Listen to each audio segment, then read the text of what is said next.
Sebelum nonton video yang satu ini, jangan lupa subscribe dan pencet lonceng agar tidak ketinggalan updatean baru dari IDX Channel. Saya ke Pak Ivan kembali terlebih dahulu. Pak Ivan, dalam mencari sumber pendanaan cukup banyak alternatif yang bisa dilakukan oleh perusahaan atau badan usaha begitu. Kenapa Bunda Medik memilih IPO, Pak Ivan? Ya, kami melihat bahwa memang pendanaan itu adalah hal yang sangat penting dalam mensupport pertumbuhan perusahaan. Tapi saya melihat bahwa dengan adanya kinerja yang baik dari perusahaan seperti PT Bunda Medik, TBK ini, ya tentu ini akan memberikan suatu flexibility, apalagi kalau kita bicara tentang banyak hal lain yang kita dapatkan dari proses IPO. Dan kami melihat bahwa perbaikan dan ke arah good corporate governance yang kami akan dapatkan dari pencatatan perusahaan ini, tentu ini merupakan suatu landasan kami untuk bisa mendapatkan pendanaan yang lebih fleksibel di kemudian hari. Dan ini penting sekali untuk pertumbuhan perusahaan yang sangat berbasis pertumbuhan tinggi dan juga agilitas yang sangat cepat. Saya kira itu sangat penting, Pak. Baik, bagaimana proses pelaksanaannya, Pak Ivan, terlebih di tengah pandemi? Apakah IPO diterapkan dalam hal ini, Pak?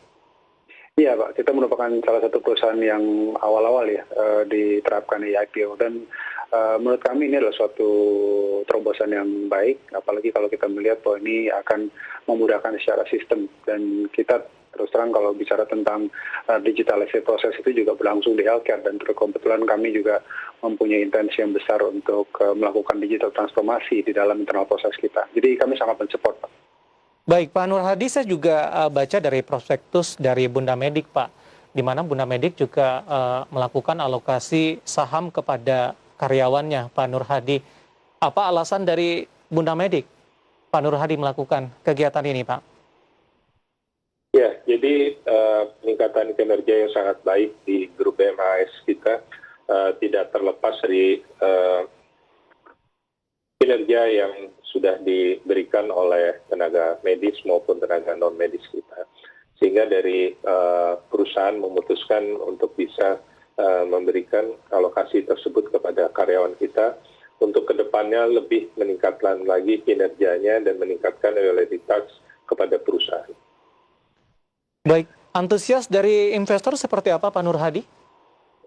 Ya, terima kasih. Jadi antusiasnya sangat baik ya, baik dari masyarakat Indonesia maupun investor yang sudah berminat dalam proses IPO ini.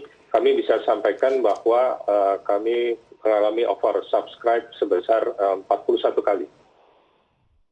Baik, apa yang Anda lihat minat daripada investor untuk berpartisipasi terhadap saham Bunda Medik? Apakah melihat mereka prospek ke depannya akan lebih bagus, kemudian juga dari sisi fundamental seperti yang dijelaskan oleh Pak Ivan tadi sudah cukup kuat, Pak?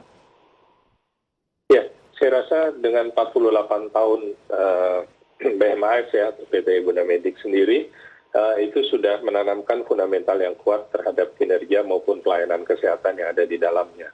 Di mana kami yakin baik masyarakat maupun investor sudah melihat fundamental yang kuat ini, yang kami bukan hanya sebagai grup bisnis rumah sakit, tetapi merupakan lifestyle healthcare yang merupakan ekosistem dari pelayanan kesehatan itu sendiri. Baik itu dari rumah sakit ibu dan anak, rumah sakit umum, dan juga kami didukung oleh klinik bayi tabung, Morula Indonesia, dan juga diagnos laboratorium, di samping beberapa unit subsidiary lainnya yang semuanya merupakan ekosistem bagi kekuatan fundamental pelayanan healthcare kita.